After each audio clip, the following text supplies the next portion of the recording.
All right, so it is May 2021. This is the Apalachee Inshore Report. We are coming to you live from HSO Harry Smith Outdoors in Tallahassee, Florida. This month is sponsored by North Florida Aquatic Adventures. In beautiful Shell Point, Florida. It's right there. We got a lodge right on the water, right on the beach. He specializes, Scott Pritchard specializes in kayak fishing and kayak tours and stuff like that. He's running a special right now. It's a Spring River Adventure Stay and Play package. It's Shell Point. It's 2 nights lodging at the beach, 2 guided half-day kayak adventures. He can go from 2 to 6 paddlers. It's about $200 a person, and it's 10% off if you mention you heard it right here. So you can reach out to him on facebook.com/NorthFL Florida Aquatic Adventures, NorthFL Adventures. And also you can give him a call at 941-380-6061. That's right. Tell him we sent you. I give you 10% off. And he does saltwater, freshwater, any type of guided kayak adventure you're looking to do. Yeah, I mean, like, just give him a call or hit him up on Facebook. Absolutely. He's got there's so many different things. There's spring-fed rivers. There's saltwater opportunities right there to fish off of. We're going to talk a little bit more about fishing saltwater later. We're bringing Harry Smith on as our guest, and after we get done with the report, we're going to get right into that. Absolutely. So, what are you seeing on the water right now? Well, it's been really good, Evan. We've had a lot of good trips here recently. The water's really starting to warm up. It's starting to hit that 80-degree mark pretty consistently. And we're starting to get some different species starting to show up as well, like cobias. We're starting to see some of those. And so with triple tail. Yeah, the triple tail, I should have seen some by now, but I haven't. I've ran a few pots. Haven't looked hard. I'm sure there's some around, but they haven't really shown up in good numbers yet. So. I've seen a few, but I'm not really out there looking all the time either. Right. I've been so tied up with the redfish and the trout. It's hard to break away from that. Do anything. Yeah. If it's calm, I'm not really wanting to run and look for triple tail. Man, I want to be in there on those redfish. Yeah, honestly. it's been really good. The redfish bite has been really good. They're still, you can find them kind of stacked up in some places where there's a little schooled up and catch multiple fish in one spot. But they're gonna. I'm looking for that to change kind of as we go through this month. As we get to warm up, they're gonna start to scatter out a little bit more. Yeah, so it's been good. Like on the big high tides, it's been good. It's been kind of stacking them up, pushing them in up against the grass line and stuff like that. But on the good low tides too, they've also been like out on the flats pretty good. And it seems like those in between tides are a little more spread out, and it's they're a little harder to track down. Yeah, you got to cover some. Yeah, you got to cover some more. If you got a high tide that's only going up to a 2-point something and not really maxing out, they're they're around, but you're still catching them, but they're not just really stacked like you really want them to be. And we're having a lot of success still on artificials. Haven't really had to switch over to live bait or cut bait or anything like that, which I don't do anyway. So. So that being said, top water baits are working, search baits are working, soft plastics are working. Aqua Dream spoon. Spoons are working great, Aqua Dream spoons. So any of those preferred methods that you want to catch them right now, you can pretty much go out there and catch them. Yeah, and with the water temp getting in the 80s, it's you're going to have all year. You got your big trout that's going to be laid up pretty shallow, but most of them are starting to push a little deeper. I guarantee you, if you go out. If you hadn't fished in a week or two and you go out tomorrow, you'll probably be shifting a little further out than what you were to catch trout. I can see them really starting to move.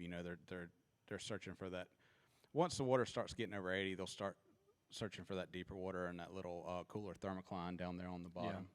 Yeah, the big fish are still in close though. If you're looking for a big gator, those fish are still pretty uptight to creek mouths and oyster bars. If you can find some clean water without a bunch of floating grass, go throw top water. Mm-hmm. Go throw a one knocker in there. Speaking of floating grass, we are starting to get that, unfortunately. Yeah. I haven't even fished with top water a whole lot the last couple weeks because you rarely can find an area you can work it through, and I just get so frustrated with those single hooks. I know you can get through the grass, but. Man, you just miss a lot of fish. A lot of fish. Yeah, you do. Yeah, we've had a hard west wind here lately, and so it's pushed a lot of that grass in right up on the grass line, and so Yeah, it's been southwest wind. I think we maybe this weekend we got a little north wind lined up. I think though. yeah, so maybe cut us a little break on that grass and get out there and throw some top water early. I would definitely suggest if you get out early this weekend or next few weeks, always start with that top water plug if you're going to throw artificials, and then as you get a little bit later in the day, sometimes we're getting later in as the water temperature warms. You're going to have to switch over.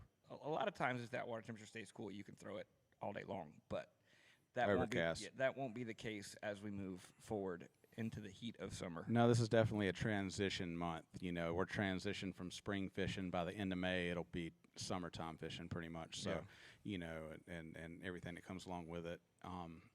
Yeah, that's a good point. You think about May, you think it's kind of a summer month, but for our area, it's really that transition month. So we transition from the spring bite into summer patterns. Especially the trout. Like you said, the redfish will scatter some, and but the trout, you're really going to tell a big difference in where you're catching trout from today until 3-4 weeks from now. At the end of the month. Yep, absolutely.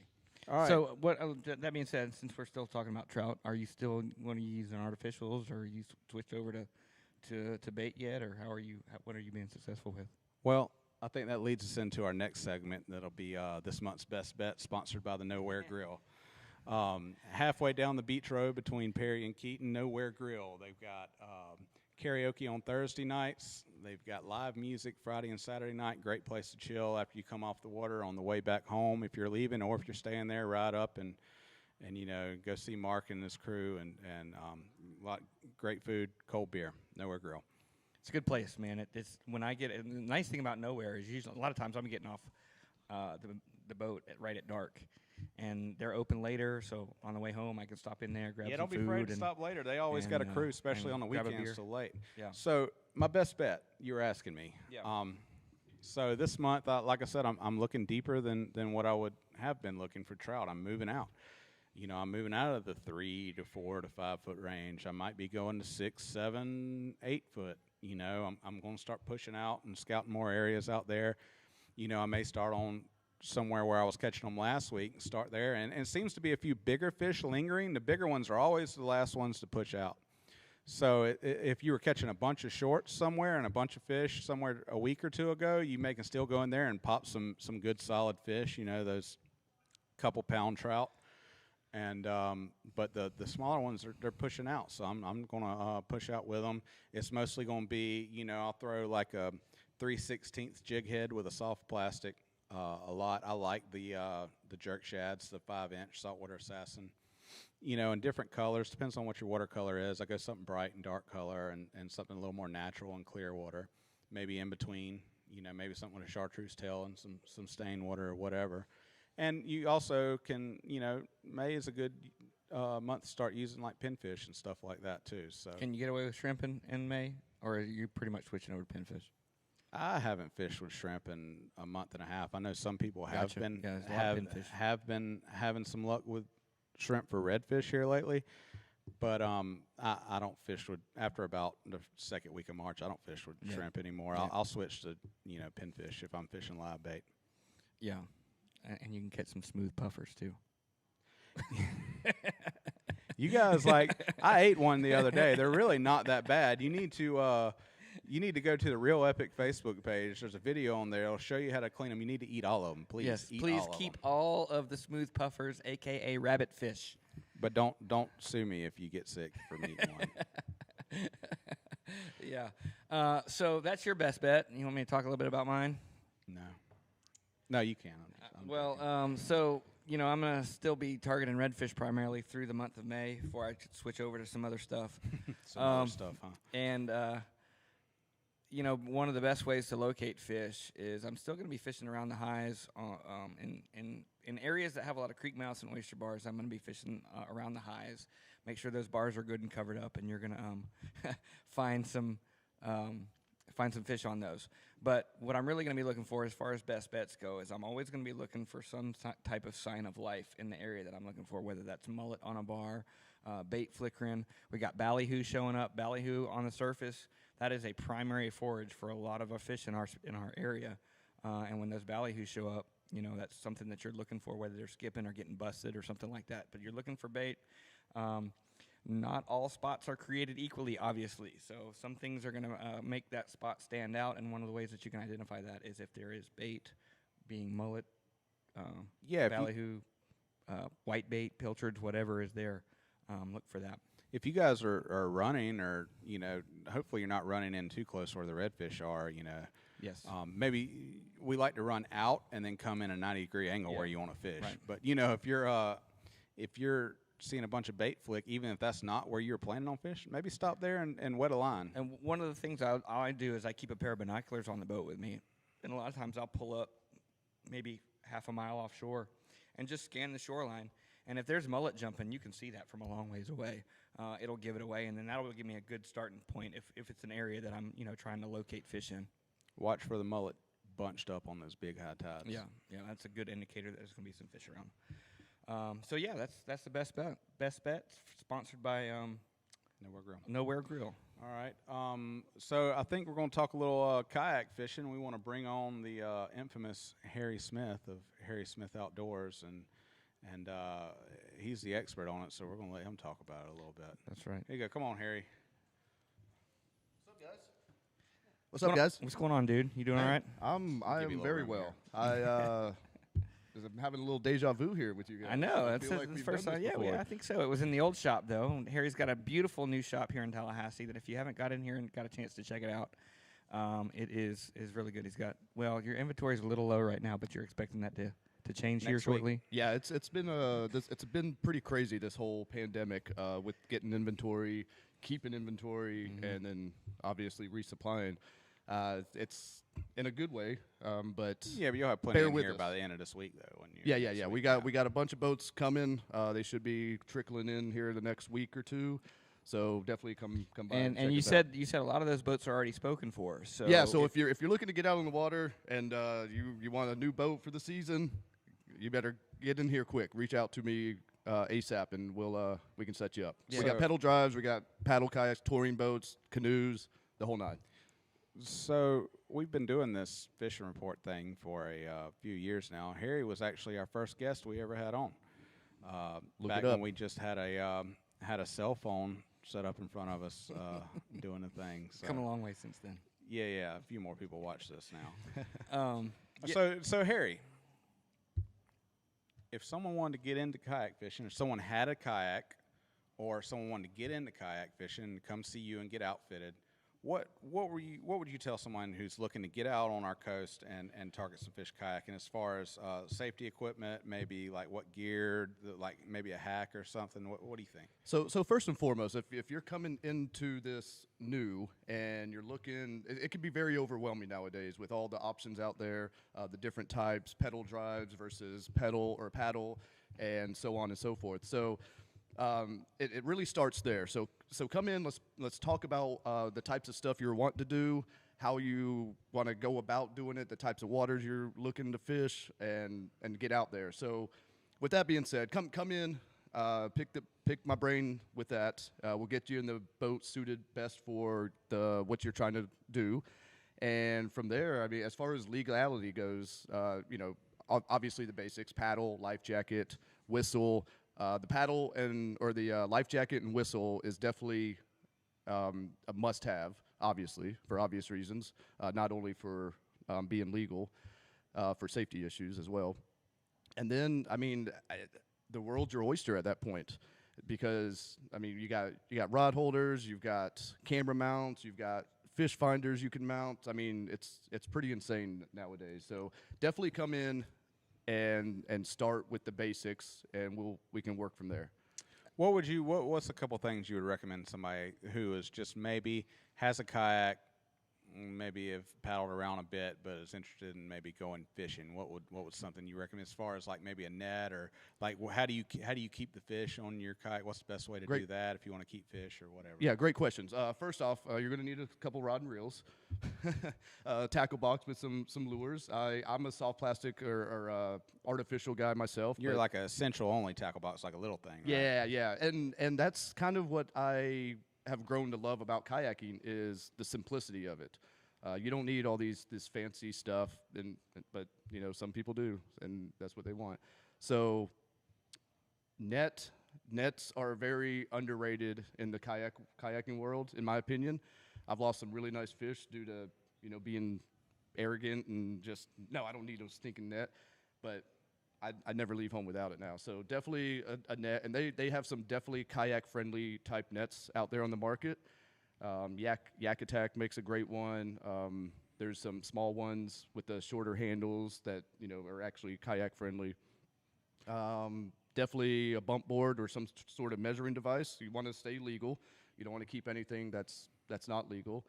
And if you do keep fish, they make some great kayak fishing bags too that are tapered and fit on the bow of your boat or behind you. Little tackle keeper. So if you're, like the old school way was the milk crate. Everybody knows the milk crate with the rod holders. That works well, but there's so many different options out there nowadays. What about stringers? So you got any stringer stories? Oh, I have stringer stories. And like you guys were mentioning, we're getting into the summertime fishing, so that's brings sharks in around. Sharks, and that's a real thing. Alligator. They will all take. Yeah, you have some fresh, lively redfish and trout hanging from your boat. I've literally paddled around Wakulla Beach and had to literally beat sharks off of my stringer, and they would ultimately end up with half my catch anyway. So you wouldn't go up the East River during the summertime and at St. Mark's with a couple redfish and a couple trout hanging off your stringer? I wouldn't advise it. But yeah, do what you want. Real quick before we keep going with Harry here, I just want to mention real quick, if you guys got any questions for either Evan or I or Harry. Go ahead and start getting those in. That way it gives us a chance to kind of get some questions in, so we can go ahead and start answering those as we get going. So let's talk about maybe some kayak friendly areas for beginners. Obviously, like we talked about, is Shell Point right there where Scotty's at. And, right. Well, actually, Shell Shell Point's such a great spot, and then book the house with Scott at North Florida Aquatic Adventures, and then you literally have incredible fishing right out his front door. And that's the beauty of our area, the Forgotten Coast, is we are very kayak friendly. We have Wakulla Beach and Shell Point and all these really easy access. You can back right down to the water, dump your boat in, and get after it. We got great creek mouth. Like Wakulla Beach it's pretty solid. You got everything out there: creek mouths, oyster bars, grass flats, the whole night. And right now, that's where they're all at. So they're cruising all over the place, and it's a nice little cove. Depending on where the wind's coming from, mostly protected. And, yeah, just get out there and have fun. And, like, I think Scott was mentioning earlier that there's, a dozen or so, like, launch points, kayak-friendly launch points from right around his area? Yeah, right there at North Florida Aquatic Adventures, there's 12 kayak launches within 10 miles. And that's freshwater, that's saltwater. And one thing about it, and talking about Scotty a little more at the lodge, he rents kayaks. So even if you're a boater and you'd like to maybe catch your first redfish from a kayak, or, there's something to be said about being on a kayak, and I know Harry can really speak to this, but something about everything just slows down. You're really in sync with your surroundings. You see more, you hear more. Absolutely. It's just a little more of a surreal experience. I feel like you sometimes with even a trolling motor or a motorboat, you can just miss so much, but it's really a different experience. And even if you don't have a kayak, like I said, Scott will rent them. Scott will take you out and show you some really cool stuff like the Wakulla. Y'all do great manatee viewing out there. Yeah. Absolutely. That's what's great about this area. We not only do we have great fishing along the coast, but we have beautiful spring-fed rivers. We have blackwater disappearing rivers. We have cypress swamps to paddle through, the whole nine. So, you literally have everything right here in our backyard. And Tallahassee makes a great hub for that, or actually Shell Point is where I would. Yeah, you can go out with Scott, stay with Scott, rent a kayak. If you decide you like it, come see Harry and buy your own. Yeah, and now I actually want to touch on that. I want to digress a little bit, talking about being overwhelmed, choosing a kayak. I do offer free demos, so if there's a couple of them you're kind of hemming and hawing over and not sure which one might fit your application, let's get out and let you paddle a couple around and see for yourself. Do you host a few demo days a year, right? I'm bringing them back after Okay. the pandemic kind of Sure. squashed that a little bit. Yeah. But I'm working on bringing that back. So stay tuned. Follow me on Facebook, and all that information will be there. You know, something I've wanted to do, and we just haven't got together on. Everybody's so busy. Button. Push the button. I've read about it a lot. I want to do the Slave Canal, and I know you do that. Oh yeah, That's what we're doing it Monday actually. Really? Yeah. So, if you don't know, you guys don't know what the Slave Canal is. A little quick history lesson. So the farmers wanted a trade route to the Gulf. You know, up in the Red Hills area. You know, the Osceola River Basin, stuff like that. Well, if you know, the Osceola River goes underground, so you can't just go inland from the Osceola straight to the coast. Exactly. But you have the Wassissa River, the lower Wassissa, that comes down close to the Osceola, right? Does it go underground? Or no, it goes straight. It's a tributary of the Osceola River. Right. And so what they did was these old farmers, they used slave labor. They went in and dug a canal from the Wassissa to the Osceola. And can't you still see like old artifacts from that, like rock pilings and stuff Absolutely. like that? So when you're going there, it's really cool. So the reason they had to go in and dig it out, this is in the mid 1800s. It was actually never even utilized in the way that they intended it to be because the railroad came around and the Industrial Revolution. It didn't work out. Yeah, so, but... St. Mark's. Exactly, yeah, the St. Mark's. Was a big trade route. Yeah, Port Leon area, that whole area. So, but you can see all the limestone piled up on the sides. There's Indian mounds along the way. There's a lot of, it's some real old Florida, really cool, out in the middle of nowhere type of stuff. And it's not for the faint of heart. It's a different type of adventure, but it's a must do. If you're a paddler, you have to put Slave Canal on your bucket list. Yeah, but I wouldn't recommend doing that if you can't get out of your kayak and drag it over a log, right? Exactly. So there's some portaging, and I wouldn't do it for the first time by yourself if you've never done it. It definitely takes somebody who's done it before, hire a guide, or at least go with somebody who's done it before, because there is a wrong turn, or you could make a wrong turn and end up in a totally different part of the Osceola River. Yeah, Harry and Scotty, they're not that expensive. They're well worth the money to show you around, especially like something like that. If you actually want to go and navigate some waters and not just go float around, I'd definitely hire a guide. Yeah, no doubt. That being said, you wanna roll it into the tackle tip, and then we'll try to get to some questions. Yeah. So this month's tackle tip is, I guess you're talking a little bit about some topwater stuff. So we'll roll right into that, and we've been catching a lot of fish on topwater. So here you go. What's up, guys? Coming here from Casa de Snow on the pristine Keaton Beach Canal. We've been talking a lot in our videos about topwater fishing, and the more people I have on my boat, especially since it's topwater season, I learned that a lot of people do not know how to work a topwater plug and are not even sure what walking the dog is. So maybe instead of a tackle tip, we're going to give you more of a demonstration today. To start with, I have a Daiwa BG MQ 2500. I have it spooled with 15-pound Daiwa J-braid. I've got it mounted to a Fitzgerald Fishing 7.2 medium heavy rod, which is a great size for throwing top water. All right, when we get down here to the bait, I've got about a foot of 30-pound fluorocarbon leader tied to a Rapala skitter walk. Now, as far as leader goes, I like to run a little shorter on top water, 12 to 18 inches, and you can use fluorocarbon or mono. But mono could be a little better because it's a little more buoyant. Fluorocarbon tends to be more dense, so if you're running a real long fluorocarbon leader, it could maybe make the nose of your topwater plug dig a little bit. So we're gonna do a little demonstration here and show you how to work topwater. This is considered walking the dog. You want your nose going back and forth in a rhythmic action. You can work it faster or slower, and even work in some pauses like this, especially if you're targeting trout. Okay, to achieve this action, it's just a very gentle wrist motion, just like this, rhythmic. I'm not snatching it, I'm not pulling hard on it. All I'm doing is creating slack with my rod tip, and the only thing I'm doing with my other hand is reeling up the slack I create. And if you look down at my rod tip, you can see it's just not moving a whole lot. It's creating slack, and I'm popping the slack right back off the top of the water, all the way in, just like that. And That's basically all there is to it. That's walking the dog. This month's tackle tips brought to you by Keaton Beach Bums. No need to stop anywhere before you come to Keaton Beach. They've got non-ethanol fuel. They have ice. They've got bait, live and artificial, tackle, whatever you need. And when you come off the water and you're hungry, they've got fried chicken, chicken tenders, full deli. Jared's out there smoking stuff, ribs, barbecue, whatever. And you know what? If something happens and you need a quick fix with the boat, they've got stuff like plugs, boat batteries, bilge pumps. So stop in, check them out. Appreciate it, guys. All right. So, guys, hope you enjoyed the I'm tackle tip. assuming that was a great tip. I couldn't hear anything.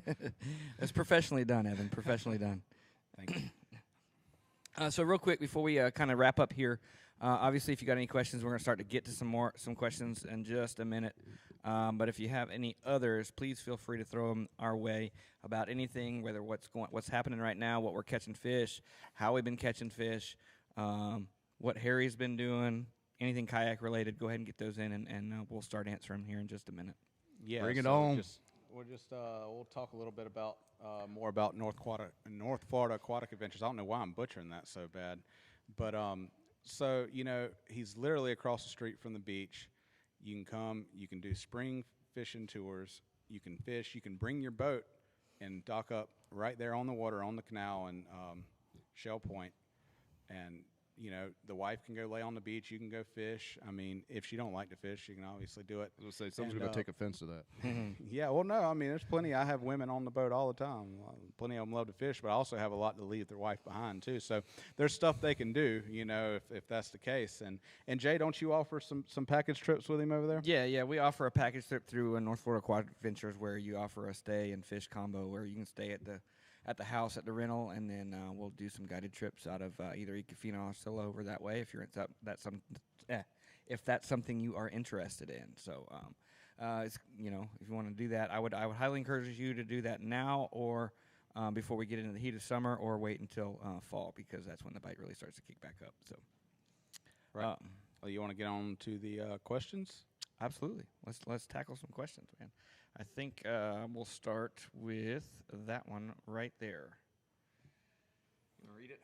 Do those paddle drive kayak fins fold up to get shallower? Yeah, so there's several different types out there. There's obviously everybody knows the Hobie style fins. So those actually you could flutter in shallow water. So it's a system more like this.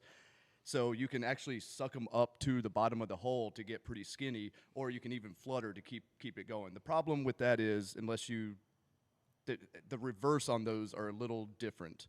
They do have options. Hobie just came out with a 360 drive, which is pretty insane, and you could crab walk that thing on the water. There's also the prop-driven styles. What's nice about those are they do have that instant reverse. Now there's the new Wilderness Systems HD actually will suck up inside of the hole. You hit a button and it pulls it right in, so you can drift over that oyster bar if you need to, and then just pop it right back down and keep rolling. So there's definitely options to get skinny with pedal drive kayaks. Absolutely, for sure. And that kind of goes into the next question that we have is how far is far to plan on traveling on your kayak? Wow. Well, I mean that's. Depends on the skill. I think. I think maybe it's for fishing related. Yeah. If you're going fishing, you would prepare. I mean, within a 5 mile range. I mean, yeah. I think is pretty fair. If you're a seasoned angler or kayaker, then obviously you can push those limits a little 5 more. 5 mile round trip or 5 miles. Usually round trip for intermediate. One thing I too would suggest, because I used to kayak fish a little bit, but I would always fish into the wind first. Oh, absolutely. Yeah. So take that wind back with you. Right. So that absolutely great advice. Yeah. So being in a kayak, you'll really hone your weather skills and the tides, what everything's doing, because if the tide's ripping out of some of those creeks, it's almost impossible to get up, or vice versa. So really pay attention to the weather, the tides. What everything, wind especially is a huge factor for kayaks, and somewhere in that 5 mile range. Yeah, I think that's good. I think 5 miles is a good limit. If you're really hardcore, then you might figure out if you can stretch it and make it. Obviously you got to plan But and also think I want to touch on this too. We're getting into the season, summer, where we get these pop-up afternoon thunderstorms. So be very, very cautious about that. And they aren't just in the afternoon too. A lot of times, first thing in the 2 morning. o'clock, 2 o'clock in the afternoon. Yeah. If you get up, if you're out on the water at daybreak and off by noon, you're usually pretty good. Yeah. But if you fall into that later into the afternoon, then there's a good chance you might get wet. The one thing I will say about those afternoon thunderstorms, a lot of times those ones that pop up in the afternoon are over land. It's the ones in the morning that you got to watch out for. Sure. You launch early and that storm pops up on you. I've gotten run off of a few times right after launching. Here comes one rolling in that you radar is a very handy tool. Yeah. So definitely something to be mindful of. And just watch the sky, because you can't run from a storm in a kayak. Exactly. You can't motor up and take off. Yeah. So chew strong. Chew. What's up, Mike? If you aren't throwing top water first thing in the morning, what other search baits do you prefer? So number one go-to is Aqua Dream Spoon. I was going to say spoon.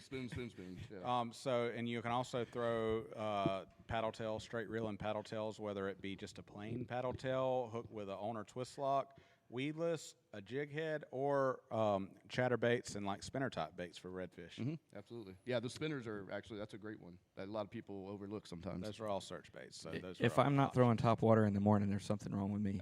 Same. So you might want to check my grass, temperature, you got grass, or I might just need to go on home.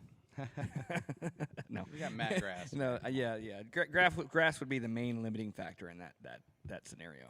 Which we are getting into that season as well. So yeah, for sure. Mike Green, who has the best beard out of the three of you? Definitely Harry. Come on, Harry. Definitely Harry. Harry just lets it go, man. I try to if you catch me, sometimes I'm on a long run of trips, I might have the neck beard going, a little cheek beard, but I try to line it up for the videos at least. You want to take the next question, or you want to run right over that one? I'm tired of reading. Hold on, what's on? When looking for signs of life for redfish. Oh. No, I'm good on that one. All right. I don't even want to get started on that. That's a sore spot for you. Please stop running over our redfish in shallow water. I mean, my God, stop. Yeah. I mean, you're not gonna. Let's go. Let's just go. All right, we'll keep going. There you have it. This one right here. Billy Roberts asks, any tips for targeting cobia? Yeah, targeting cobia from a kayak. My suggestion would be to find nearshore structure. Any launch that's got something, whether it could be a channel marker, could be, I don't know, a sign, a crab pot, or it could be, anything that's some type of structure that you can reach with your kayak. That's a good place to start. Yeah, channel markers are pretty good. The water that is relatively deeper than its surroundings. Yeah. With and any the other kind thing, of rock on bottom. The other thing too is a lot of times cobia, if you pull up on a piece of structure and they're not there immediately, you can wait them out. They have this, I guess it's a circuit or something that they'll do, and eventually if they're around, they're going to show up. If it's a piece of structure that they hit consistently, they're going to be there at some point during the day. So if you're willing to wait them out, that's a good thing to do. It's good stuff, guys. They're really trying to get me fired up on airboats and tower boats here. We got an in-house question here, real quick. Live studio audience.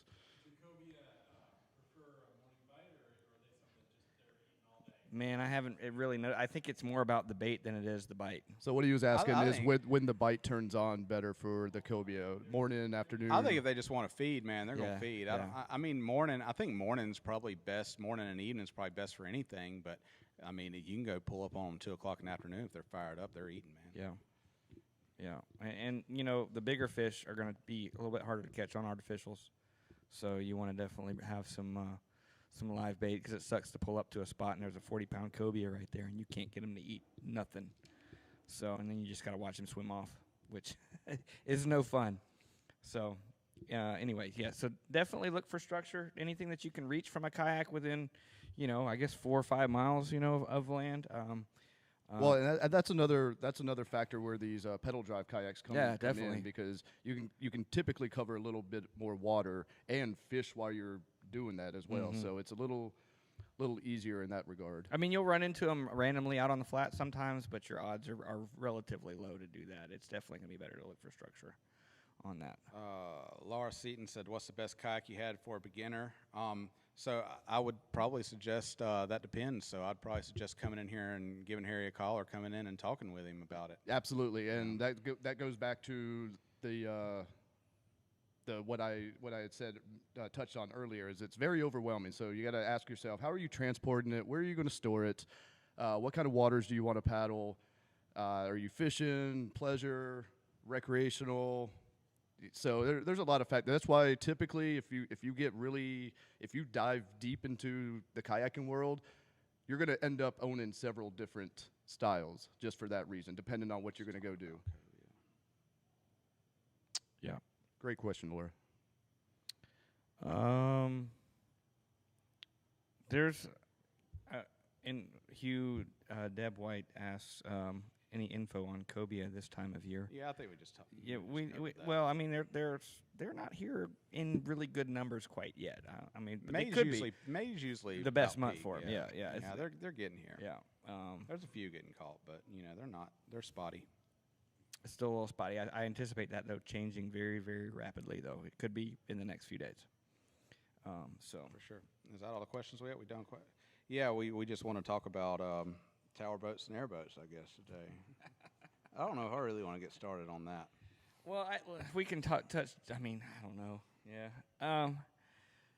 I get a little worked up. The more you run over stuff, the harder it makes the fish catch fish. That's all I'm going to say. And that can be running a grass line from point A to point B, even in a regular boat. You know? When And you then go, don't scar up all the seagrass either. I mean, that's you're scarring seagrass. You're out here on this flat. You obviously know enough that redfish hang out in this area. When you zigzag and burn grass lines and all this, okay, not only are you spooking fish and making them unhappy and running them off their natural territory, yeah, you might can turn around and catch 1 out of 100, but what about the rest of the people that are fishing? What about the people who wants to fish, that same area on a different tide. Yeah, this 2 mile radius of area you just completely just burn up like and us, knock the like us the poor fish off kayak their nap. fishermen that we're stuck in this location now and they're gone. I mean, it's ridiculous. It's the lowest form of fishing. I mean, you have to literally run over fish to catch them. You can't read water. You can't read tides. You can't read bait. You just run over them. Yeah. Mic drop. I'm done. Yeah. I'm sorry. Well, I think it's just It's getting worse The and more worse. you run over, and that could be shallow grass flats. I see people, who will run from point A to point B, in some areas that got creek mouths, and they're running right past each creek mouth, and every single one of those points and oyster bars holds fish, and you just ran over and burn up 2 miles of grass shoreline that somebody wanted to come in there and fish. And that's not just a tower boat either. I mean, that's just the way you should approach it. Unless it's not super rough conditions, you go out, run about half a mile to a mile offshore. You're not gonna mess anybody up. You're not gonna mess up the fish, and then get from point A to point B and then go back in. And I don't hate tower boats themselves. I hate people who use them to burn flats and run up fish. I mean, elevation can be a good thing. If you want to quietly work a flat, I mean, there's no difference from standing on a polling I was platform. gonna say polling. Yeah. Yeah. If you're going to Absolutely. quietly Yeah, work that's a how you flat use and it. just use your tower for elevation, if you want to look for cobia or even look for redfish, as long as you're not running over them at 30 miles an hour and zigzagging flats. I mean, just have some etiquette, man. This is a shared resource for everybody. Don't be an asshole and ruin it for everyone else. Well, yeah, that's exactly what you said. It's how you use it. It's how you use it, not if you have it or not. So, I mean, just because you have elevation doesn't mean you're not doing anything wrong. If you pull up to a flat, put that trolling motor down, and use that tower to sight fish and sight cast, I got no problem with that. No problem with that at all. What's the best bet for trout in the upcoming month? What are depth bait do to water warming up? It's gonna be top water early. I think. I mean, Thank you, Al Murphy. Yeah, for changing the subject for sure. I don't know. That's more of a question for you there, Ev. Yeah, man. Soft plastics, pinfish. I mean, you want to get it down. If you're fishing with a cork, if you're throwing a cork and you're fishing in 7 foot of water, you want to get that. You want to throw a longer leader. Get it down there to them. As this water warms up, there gets to be less and less oxygen in it, so they're not going to be hanging out in shallow water. And if you do catch them in shallow water, they're going to spin out real fast. So they're going to be sitting in that lower thermocline. There's more oxygen in the water, and that's where some of the bait's going to be too. So they're not going to travel up from 8 feet of water and hit an 18-inch leader under a popping cork. Not likely, not unless they're really fired up. I mean, I mean, I've seen them hit top water, but that's not. I was gonna say that's I've the caught trout exception, in not the top rule. with top water in 5 feet of water before. So, but you're right. That was early in the morning or late in the day when they're kind of more willing to feed. If you're trying to stay on fish throughout the day, you got to adjust to where the fish are and how aggressive they're feeding. So, we seeing any bait schools, bait pods, or jacks or anything like that, or anything that might be pique somebody's interest other than trout and redfish out there? Yeah, man, there's a few jacks around. Yeah, We we caught a few, for sure. You know, it's always fun. Starting this time of year, man, you'll see bait pods getting busted on top of water, especially if it's calm and you can see it. Go fish them, man. It might be blues or ladyfish or jacks, but it might be trout. It might be Spanish mackerel. It might be a cobia in there. It's always for sure. Always worth sending a plastic down in there. Steve Simpson coming in with a quality question. What size spinning reel do y'all like to use? I think it depends on what we're doing for that day, right? I mean, Like for inshore stuff, Yeah. what, 25? 25 Yeah, or 3,000. Yeah, All my common inshore reels, I run 2,500 reels with 15-pound line and medium to medium heavy rods, 7-foot medium heavy rods. That's kind of my go-to. 7.2. I think I bought some 7.2s, but same difference. medium heavy for top water and popping corks, and then mediums for your soft plastics. Your and weightless, your light baits, stuff like that. But yeah, if you're throwing heavy lures, popping corks, you want that medium heavy. And even spoons, you can get a good. You kind of want to fish a stick with a spoon because that redfish is usually coming behind the spoon, so he's behind it like that. So when he grabs it, he's usually swimming towards you. So if you got a stick, stick being a stiffer rod, you would can definitely set want that hook a fast action tip though with that, because you want to be able to whip that bait out there, whether it's into the wind or whatever. Yeah, I was going to say, those things get squirrely in the wind. Yeah. So, all right. Well, I don't see any other questions at the moment. Yeah, So I think it's. we ready to wrap it up? No, we're not ready to wrap it up. Oh, we can't.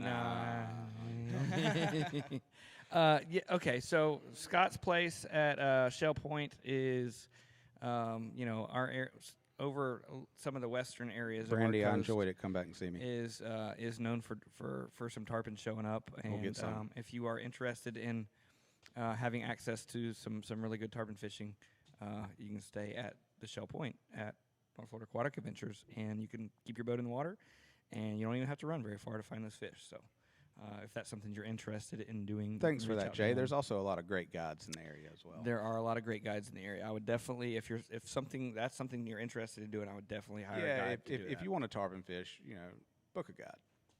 Absolutely. So, we good? All right. Want to thank everybody for tuning in tonight. Yeah, I'll fish in the wind, Al. I don't care. Yeah, the wind is it has been blowing, but it hasn't been like ridiculous. I I'm love still it, man. catching a lot of fish. Bring the south wind, man. Pile them up. All right, guys, we want to thank y'all for tuning in. Appreciate everybody showing up tonight. Appreciate the questions. I want to thank Harry Smith and Harry Smith Outdoors for coming on the show tonight and hanging out with us. Yeah. It's always a good time, Harry. And like we said, if you guys are in Tallahassee, you need anything kayak related, whether that's a new kayak or getting it rigged. If you have a kayak and you want to put some stuff on it and you don't know how to do it, go see Harry. Yeah, we literally do it all. We're a one-stop shop kayak outfitter, sales, service, accessories, repairs, installations, demos. I mean, we literally try to do everything we can to get you out on the water, make an educated decision on what you might need and want, and just go out there, be safe, have fun, slime your boat up. And go check Scotty out at North Florida Aquatic Adventures down in Shell Point, man. I guarantee you it's very affordable. Be a great time to spend with the family, and I guarantee he'll show you a good time. I was just going to say, and me and Scott with North Florida Aquatic Adventures, we work very closely together. So, I mean, between the two of us, we can certainly make something really fun, cool, family-friendly happen for you. No, easy peasy. Thanks, Absolutely. guys. All right. As always, I'm Jay Carson, Evan Snow. Again, Harry Smith. Thanks for coming on, dude. And we will see y'all next month. See you in June at the Nowhere Grill. So y'all come. See you on the water. Check that out.